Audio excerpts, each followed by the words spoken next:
광복절 70주년을 우리가 보냈습니다.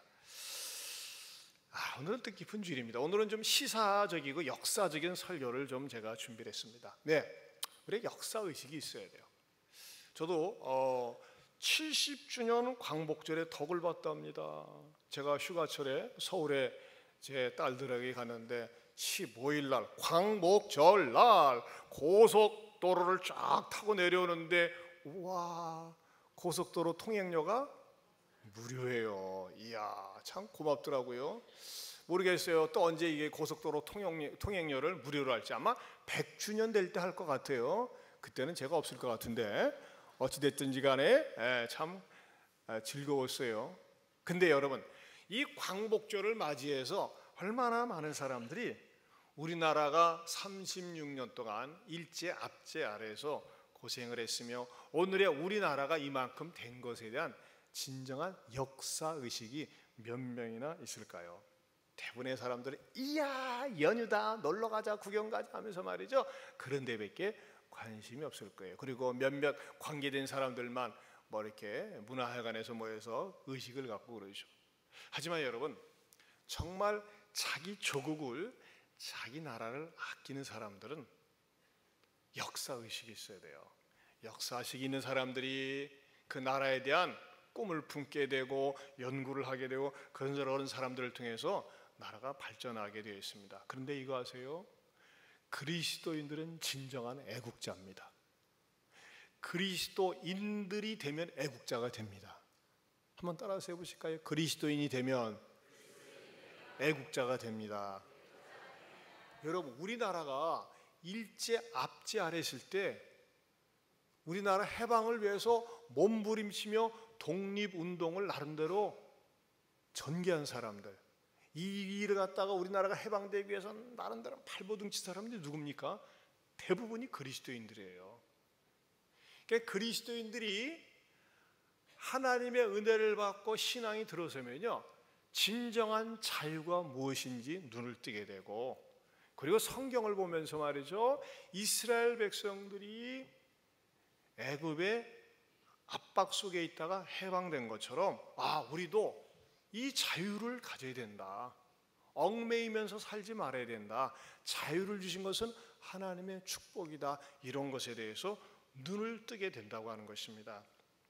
그런 의미에서 저는 우리가 광복주의를 우리가 보내면서 우리 조국을 사랑하고 아끼고 축복하는 진정한 역사가가 저와 여러분들이 될 수 있기를 축원합니다. 그래서 제가 오늘은 좀 시사적이고 역사적인 배경의 메시지를 준비했습니다. 자, 먼저 우리가 기억해야 될 것이 있는데, 첫째는 자유와 풍요를 주신 하나님께 감사할 수 있어야 됩니다. 한번 따라서 하실까요?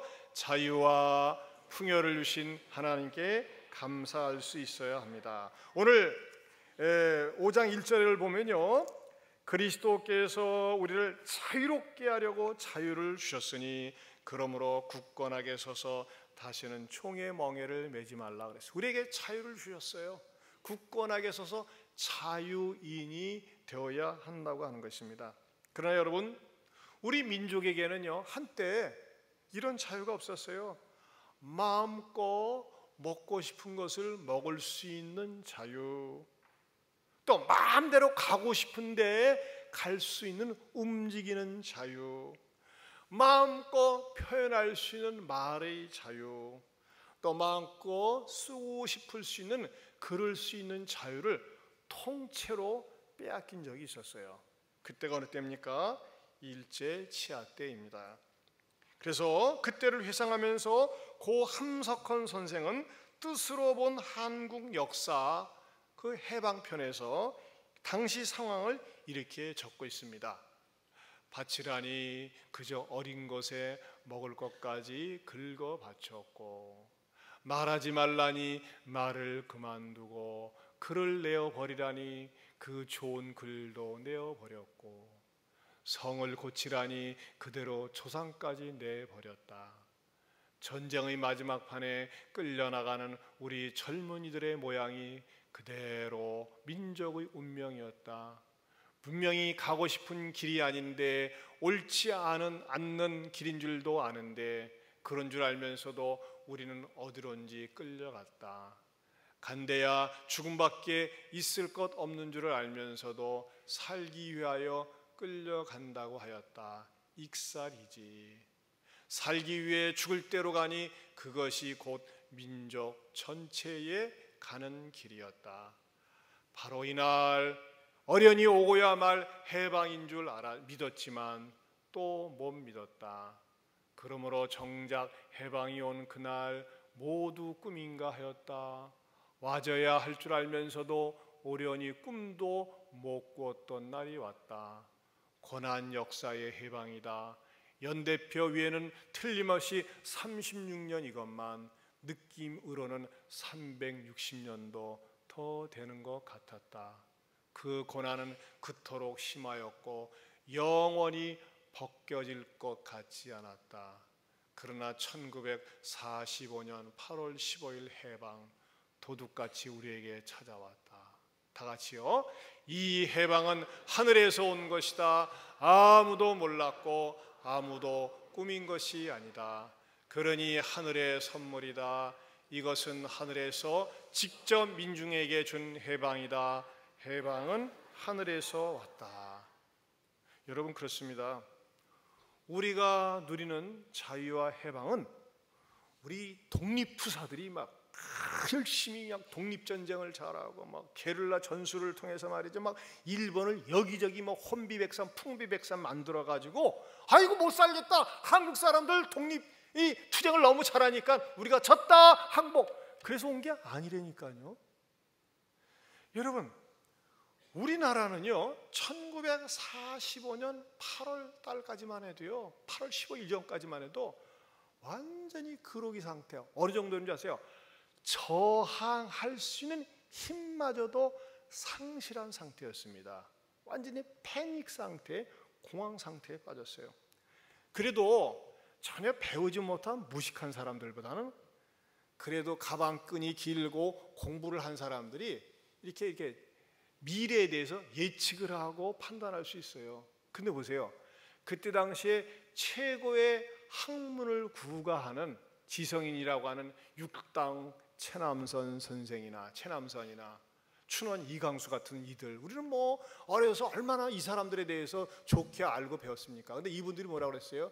우리 민족 가지고는 틀렸다.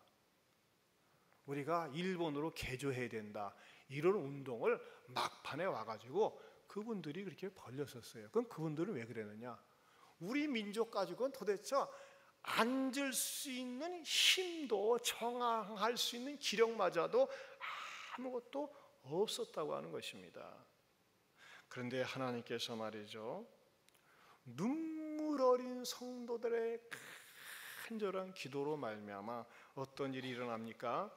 일본 열도에 20세기에 불바다 재앙을 허락하셨고, 그 결과 우리 민족은 롯의 가족이 마치 소돔과 고모라 성에서 극적으로 해방된 것처럼 일본의 폭압으로부터 해방이 되었다고 하는 것입니다.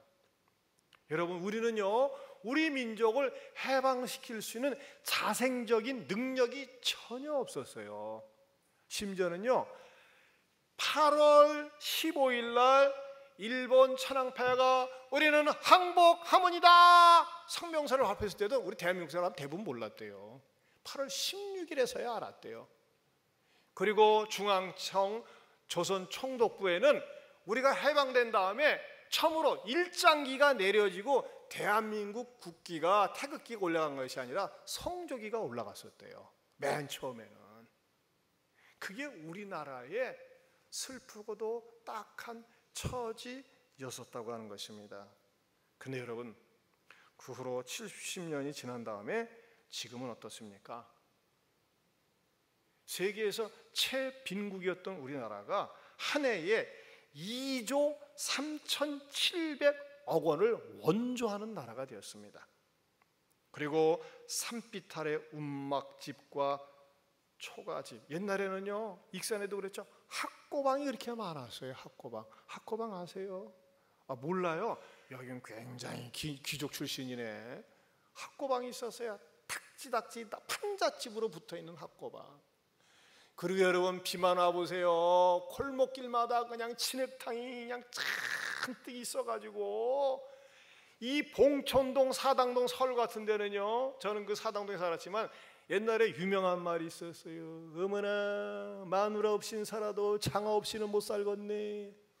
그 정도로 질퍽질퍽 했었어요. 그런데 대한민국 지금은요, 시골 구석구석 가도요 진흙탕길이 거의 없어요. 다 시멘트 포장이 되고. 우리나라처럼 또 도로 잘 뚫려 있는 데가 어디 있어요. 이만큼 우리나라가 안정적인 나라가 되었습니다. 그리고 GNP가 말이죠, 국민당 소득이 3만 달러가 넘고, 또 어떻습니까? 그 교육, 문화, 생활 수준이 해방 전과는 비교할 수 없을 정도가 되었습니다. 옛날에는 학교 수업도 말이죠 2부제, 3부제였잖아요. 교실이 없어가지고 미리 가가지고 창문에서 기다렸다가 수업을 듣기도 하고. 그런데 지금은 어떻습니까? 가난에 허덕이던 세계 최빈국이 세계 10위권에 근접한 경제 대국으로 성장을 했고, 무역 규모는 약 세계 8위라고 합니다. 요즘 무지무지하게 덥지 않습니까?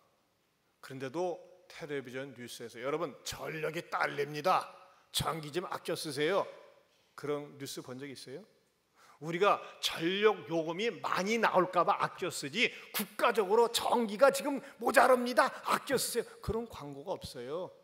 심지어는요, 제가 너무 놀랐어요. 전력이 너무나 놀아난답니다. 전력 공급 과잉 상태로 빚어지고 있대요. 그만큼 전력이 충분하다는 거예요. 그런데 이 해방 전에는 어떤 일이 있었는지 아세요? 해방 일제 시절에 일본이 만든 전기는 남북한 전부 합쳐봐야 120만 킬로와트였답니다. 그리고 이 중에 8만 킬로와트를 남한이 썼고 112만 킬로와트를 북한이 썼어요. 그래서 몇 년 전에는 말이죠, 북한이 전기가 너무너무 없다고 하니까 모 장관이, 정모 장관이, 아이고 그 북한 핵 문제 해결하기 위해서 우리나라에서 한 200만 킬로와트 그냥 무상으로 주기로 합시다. 그 정도로 우리가 전력이 있다고 하는 겁니다. 그런데 남북한 합쳐서 전부 120만 킬로와트였던 시절에 우리 남한이 북한에 비해서 말이죠, 얼마나 어렵게 살았는지 아세요? 한때는 북한이 우리보다 잘 살았어요. 이것만 봐도 알아요. 이 일본이 이 전력을 전부 다 북한의 수풍댐에다가 이렇게 이게 전부 다 집약적으로 모아놔가지고 전기를 공급해 왔는데, 이 남한이 말이죠, 남한이 너무 어렵다 보니까 북한에 전기요금을 제대로 내지 않는다고 1948년 5월 14일 날 북한에서 전기를 끊어버렸어. 남한이 암흑천지가 됐어요. 얼마나 창피합니까? 그래가지고 어떻게 합니까? 이승만 대통령이 미국의 사정 통사정 해가지고 인천 앞바다에 큰 발전용 배를 띄워가지고 거기서 발전 해가지고서 말이죠, 전기를 끌어다가 서울에 쓴 적도 있었어요. 모르셨죠? 그만큼 우리나라가 어려운 때도 있었어요. 그런데 지금은 어떻습니까? 밤하늘에 인공위성을 딱 띄워가지고 한반도를 비추면요, 저녁 때 저 북한은 캄캄합니다. 남한은 반짝반짝해요. 가로등에도 말이죠, 불빛이 곳곳에 다 비춰지고 있어요. 자, 이것은 무엇을 상징합니까? 그만큼 우리나라가 복을 받았습니다. 그런데 하나 덧붙여 봅시다. 정말 우리가 잘나고 우리가 똑똑해서 그렇습니까? 하나님 은혜입니다. 하나님 은혜예요. 하지만 문제가 있어요. 두 번째로, 우리 사회는 자유가 남용되고 있다는 것입니다. 여러분, 자유가 억압되는 것은, 자유를 억압당하는 것은 고통이고 불행이에요. 그렇죠? 내 마음껏 자유를 쓸 수 있는 자유를 못 쓴다고 생각을 해보세요. 얼마나 이것은 고통이고 불행입니까? 하지만 자유가 남용되는 것, 자유가 남용되는 것은요, 그 순간은 좋은 것 같지만 그 남용되는 자유는 마침내 비극을 가져다 준다고 하는 것입니다. 몇 년 전에 말이죠, 그 오산에서 노동자들이 파업을 하면서 진압하는 경찰관에게 죽창을 찔러가지고 눈을 실명하게 한 적이 있어요. 여러분, 공권력에 대해서 그냥 인정사정 없이 짓밟아버려, 경찰관 짓밟아버려, 이건 절대 잘못된 것입니다. 미국 같은 데서 어림 택도 없어요. 근데 이것도 어디서 나온 거예요? 일본의 잔재의식이에요. 옛날에는 순사라고 하면요, 앞에서는 벌벌 떨고 뒤에 가서는 욕하고 그랬어요. 그래서 순사에 대드는 것을 갖다가 무용담이었어요. 하지만 지금은 순사가 아닙니다. 지금 우리나라 경찰관들 얼마나 싹싹하고 친절하고 좋은지 몰라요. 그야말로 민중의 지팡이 역할을 하려고 그래요. 그래서 민중의 지팡이 가운데 한 분들이 찬양 인도도 하잖아요.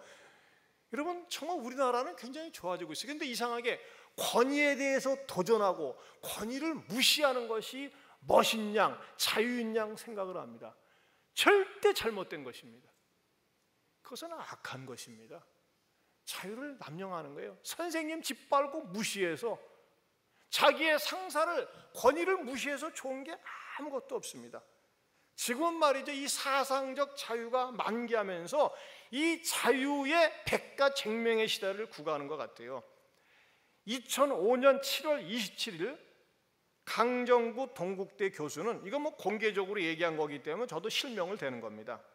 6.25 전쟁은 후삼국 시대 견훤과 궁의 왕건 등이 모두 삼한 통일의 대의를 위해 서로 전쟁을 했듯이 북한의 지도부가 시도한 통일 전쟁이라고 하는 희한한 주장을 했습니다. 이것은 우리가 보다 나은 진보를 위한 내전이라는 것입니다.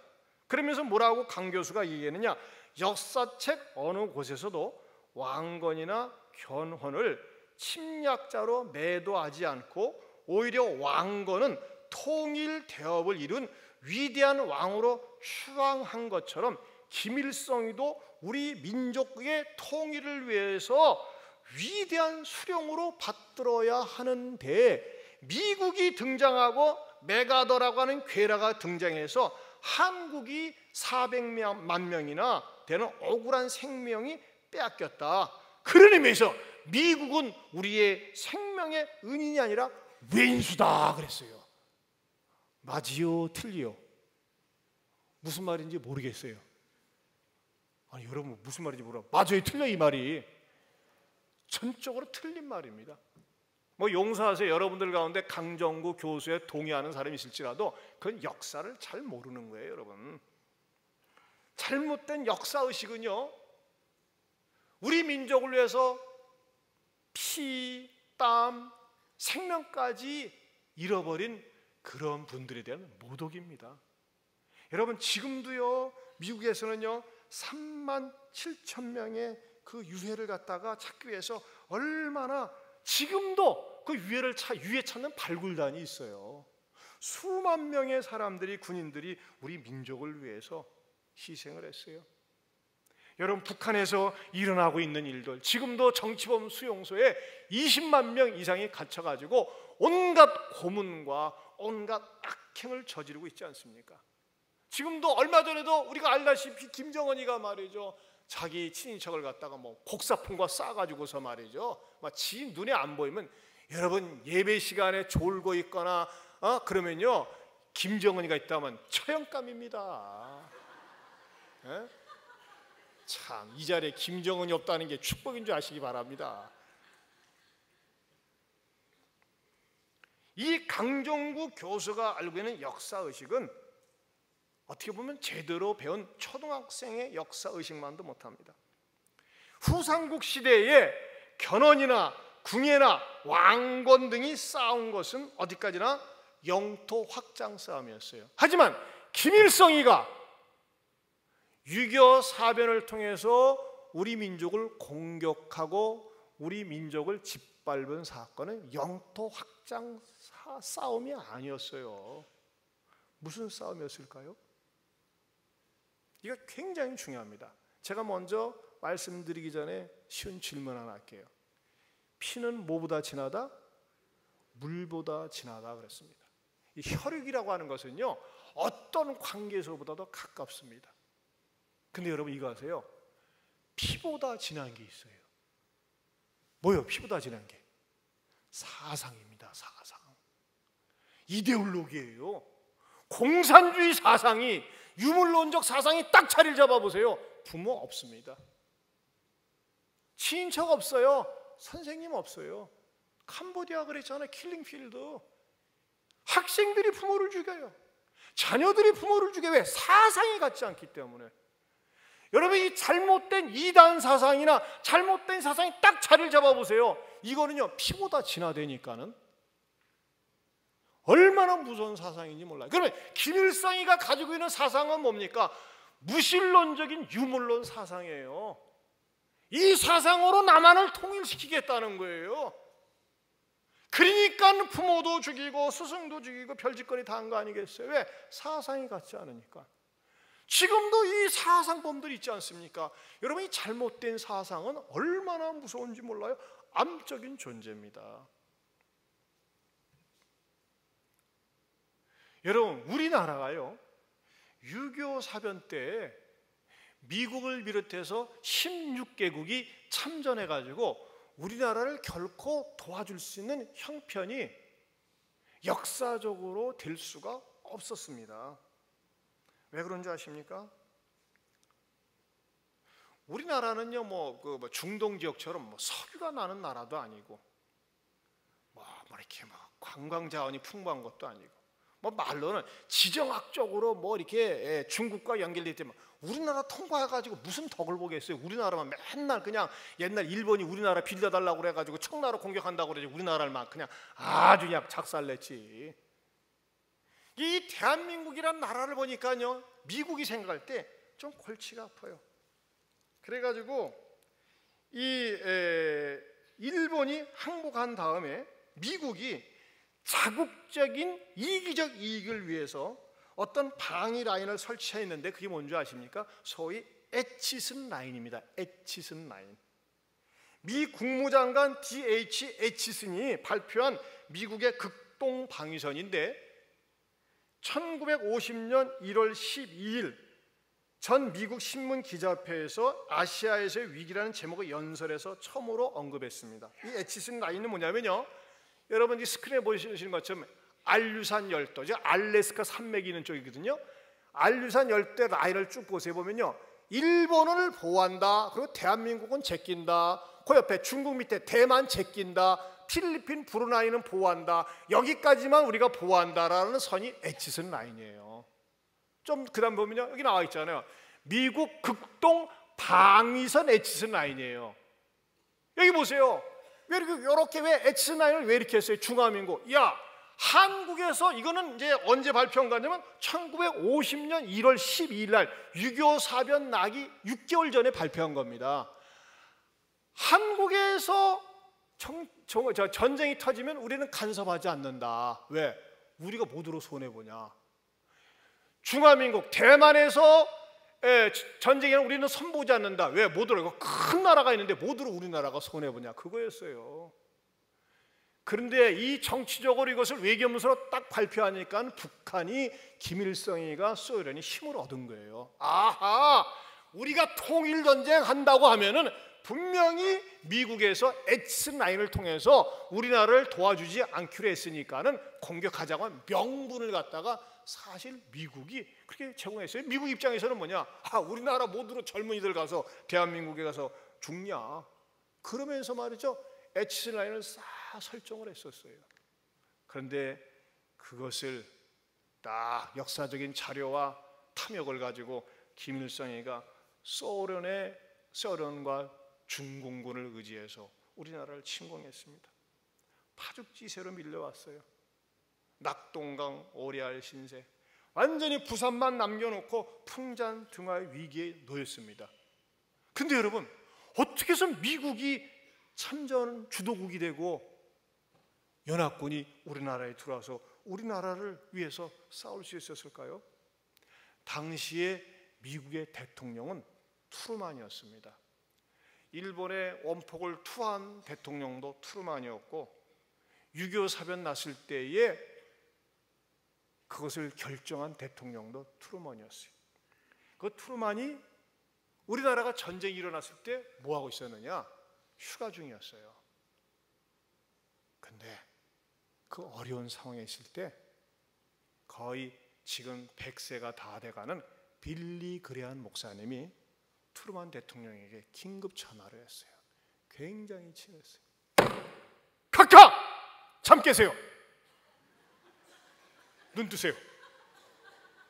잠잘 때입니까 지금? 뭔 일입니까?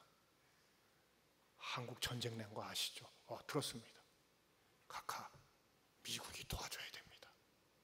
무슨 말씀하십니까? 지금 에치슬란이 이렇게 발표해가지고 우리는 외교적으로 정치적으로 들어가지 못하게 됐습니다. 만약에 들어가면 소련, 중국 가만 안 있습니다. 아닙니다. 도와줘야 됩니다. 무엇을 근거로 도와줍니까? 대한민국에는 하나님을 섬기는 신실한 그리스도인들이 있습니다. 이 그리스도인들을 보호하고 이 그리스도인들이 신앙생활 할 수 있도록 도와줘야 됩니다. 그렇지 않으면 공산주의가 됩니다. 김일성 우상숭배를 하고 무신론의 나라가 됩니다. 각하 도와주셔야 됩니다. 빌리 그레한 목사님이 간절하게 호소했습니다. 그래서 트루먼이 결정을 하게 된 거예요. 나중에 기자들이 물어봤어요. 아니 각하, 아니 에치슬란이 이렇게 설정해놓고 당신이 당신 나라에서 이렇게 공표한 다음에 그것을 어기고 어떻게 대한민국을 도와줄 수 있습니까? 무슨 근거로 한 겁니까? 유명한 말을 했습니다. 하나님이 시켜서 했습니다. 이건 비사면서 사실이에요. 비하인드 스토리면서 생각을 해보세요. 외교적으로 에치슬란이 쫙 설정돼가지고 대한민국만 피하게끔 돼 있다니까요. 하나님의 은혜인 줄로 믿습니다. 만약에 미국이 참전하지 않았으면요, 이 자리에 뭐가 있습니까? 김정일 외인수 통상이 서 있습니다. 그리고 이 자리에서 김정은이가 연설하고 있을 거예요. 좋은 것들 다 적으라오 하면서 말이죠, 나중에 불러내가지고 총살시키라고 그랬을 거예요. 이야, 생각만 해도 얼마나 하나님 은혜에 감사한지 세상 사람은 몰라요. 여러분, 소돔과 고모라 성에 죄인이 많아가지고 멸망시킨 게 아니에요. 의인이 없어서 그랬어요.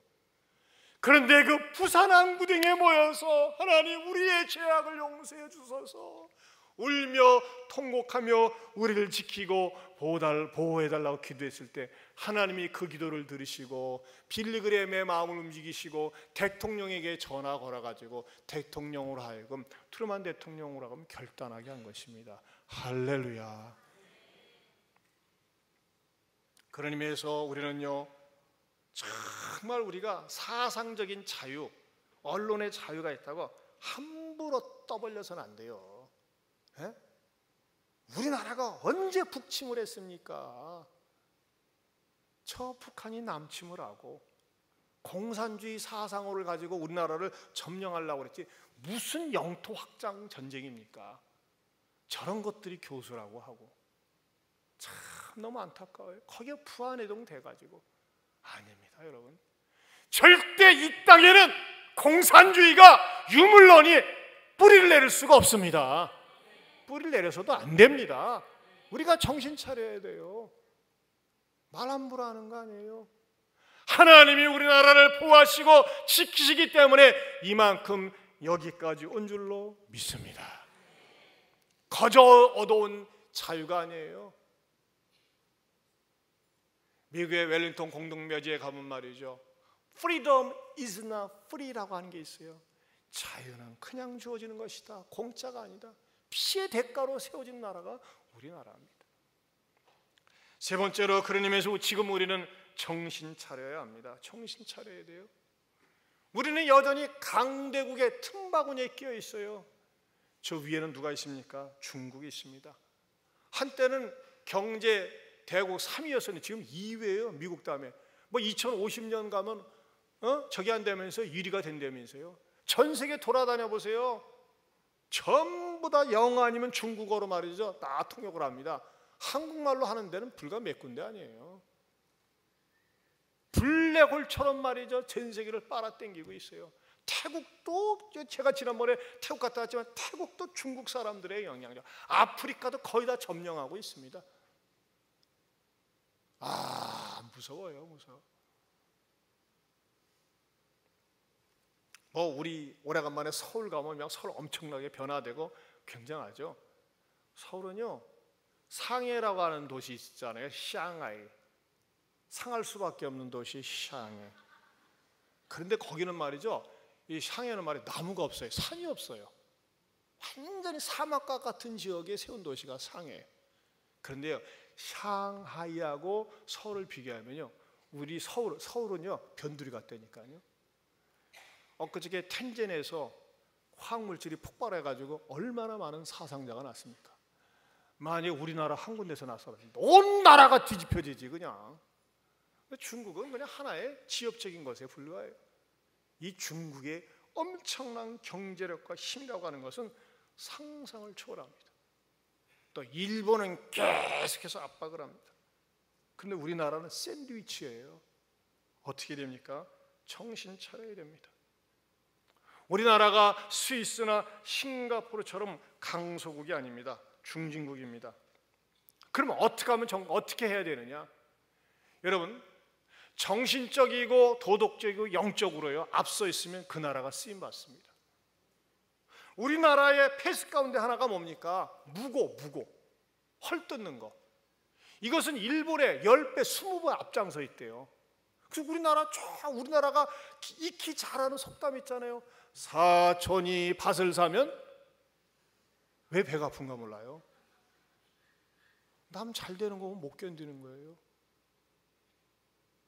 여러분, 너무 무리한 요구하지 마세요. 노사분규, 저는요 그런 말 들을 때 안타까워요. 너무 무리한 요구를 해요. 무리한 요구. 놀고 먹으려고 그래. 땀 좀 흘리려고 하지 않고, 애쓰려고 하지 않고 거저 먹으려고 하는 이런 정신들이 아직도 남아있어요. 이게 뭐예요? 일본의 잔재의식이에요. 여러분, 옛날에 말이죠, 해방되고 나서 왜 산이 민둥산이 되었습니까? 저것들 전부 일본 쪽발이들이 심은겨. 다 뽑아버려, 다 싹버려 해가지고 나무 다 뽑아버린 거예요. 나무를 계속 심어야죠. 나무를 감정적으로 대응을 하면 안 돼요. 우리나라 국민성이요, 일본의 국민성에 비교할 때 일본 정치 집단은 밉지만 일본 개개인의 그 국민성은 솔직히 죄송한 얘기지만 우리보다 나은 게 많습니다. 성실합니다. 정직합니다. 근면성. 우리는 뭐 좀 있으면 뻐기고 자랑하고 과시하려고 그래요. 일본은 국민들 개개인을 만나보면요 그러지 않습니다. 여러분, 왜 남 잘 되는 걸 비방하고 헐뜯는 거 좋아합니까? 이거는 잘못된, 우리가 버려야 할 일본의 잔재의식입니다. 어떻게 살아야 됩니까? 정직해야 됩니다. 어떻게 살아야 됩니까? 성실해야 됩니다. 죄송한 얘기지만 쉽진 않지만 우리 대한민국의 국민성이 일본 사람보다 낫다는 말을 들을 때 세계 열방이 우리나라를 무시하지 않는 존귀한 나라가 될 줄로 믿습니다. 우리나라는 무한한 가능성이 많이 있어요. 왜? 복음화율이 높잖아요. 이건 엄청난 축복입니다. 그러나 거기다 하나 더, 국민성이 정직하고 성실해야 됩니다. 돈 좀 벌었다고 먹고 살만하다고 빡이고 의시되고 교만하고, 그거 잘못된 겁니다. 있을수록 겸손하고 더 섬기려고 하는 마음을 가져야 됩니다. 특별히 우리 함께 하나님께서 새 예배당을 주셨어요. 어떤 마음을 가져야 됩니까? 새 은혜, 새 역사, 새 섬김의 마음을 가져야 됩니다. 저는 우리 함께 성도들이, 이 메시지를 듣는 분들이 바깥에 나가서 사람들이 얘기할 때 이 함께 성도들은 믿을 만합니다. 정직합니다. 성실합니다. 그렇게 평가받을 수 있기를 축원합니다. 거기서부터 애국이 시작되는 거예요. 아까도 말씀드렸던 트루먼 대통령에게 대한민국을 도와줘야 됩니다라고 6.25 사변 때 얘기했던 빌리 그레엄 목사님이 참 미국에서 가장 오랫동안 존경받는 목사님이에요. 지금은 이렇게 치매가 오셔서 거의 100세 다 되니까 고생을 하시는데, 그 목사님이 이런 유명한 말을 했어요. 당신이 캐나다에 갔을 때는 캐나다의 아름다운 햇살이 창문에 비춰지는 햇살로 인해서 제가 깨어났습니다. 일본에 가서는 출근하는 사람들의 차 엔진 소리에 잠을 깼습니다. 그러나 서울에 와서는 새벽 종소리와 시뻘건 교회 십자가를 보면서 잠을 깼습니다. 분명 한국에는 미래가 있습니다. 그랬어요. 이야, 얼마나 기가 막힌 말인지 몰라요. 그런데 어떤 무식한 정치가는 에따, 뭐 새벽에 일어나면 무슨 놈의 십자가가 많아, 이거 공동묘지인가? 그렇게 말한 정치인이 있었어요. 그 사람 사라져버렸어요. 십자가, 이게 무슨 공동묘지보다 많다고 그것 때문에 성질내? 여러분, 죄송하지만요, 일본에는요 이렇게 잠에서 깨면 돌아다니면 십자가를 거의 볼 수가 없어요. 부유한 나라지만요, 아침에 일어나면요, 일본이란 나라는 이 라단주에 노래가 많고 음산하고 음습합니다. 아, 이번에도 광복절 날 아베하고 그 똘마니들 다 쭉, 죄송합니다, 예, 하도 나 이것들이 성질나게 해가지고 일본 사람 있으면 용서하세요. 야스쿠니 신사참배하는 게 뭐예요? 귀신 섬기러 가는 거예요. 귀신. 전쟁을 일으킨 전사자들을 영웅으로 만드는 거예요. 그 악질 범죄자들을 갖다가 경배하는 거예요. 그러니 그 악한 영이 귀신들이 지배하고 있는 나라가 일본이에요. 철저히 이중적이고 모순됩니다. 그러나 저는 우리 민족이 허물도 많이 있고 부족한 부분도 많이 있지만, 하나님, 우리를 보아소서, 우리를 지키소서, 우리를 긍휼히 여기소서. 이런 하나님의 백성들이 있는 우리 조국 대한민국, 하나님이 절대 버리지 아니하시고 인도하여 주시리라 믿습니다. 사랑하는 성도 여러분, 왜 교회가 있는 나라, 그리스도인이 있는 나라는 복된 줄 아세요? 나라를 축복하기 때문에 그렇습니다. 제가 매주 월요일 날마다 새벽기도 인도하지 않습니까? 반드시 첫 번째 들어가는 기도가 뭐예요? 조국을 위한 기도예요. 하나님이여, 우리나라를 지키소서, 보호하소서. 이렇게 간구하는 백성이 있는 나라, 하나님 축복해 주시리라 믿습니다. 여러분, 새마을 운동의 정신적인 그러한 롤 모델이라고 할 수 있는 김용기 장로님, 가나안 농군학교. 그분은 자기 기도글 속에 들어갈 때마다 표회를 보고서 한 번씩 외친다고 하지 않습니까? 뭐라고 표회가 되어 있어요? 조국이여 안심하라, 내가 기도하고 있다. 이야, 오른손 한번 들어보세요. 손 없는 분 들지 마시고 따라서 조국이여 안심하라. 누가 기도한다? 내가 기도한다. 저와 여러분의 기도 때문에 우리 조국은 끊임없이 발전할 줄로 믿습니다. 더 이상 종의 멍에를 매지 않을 줄로 믿습니다.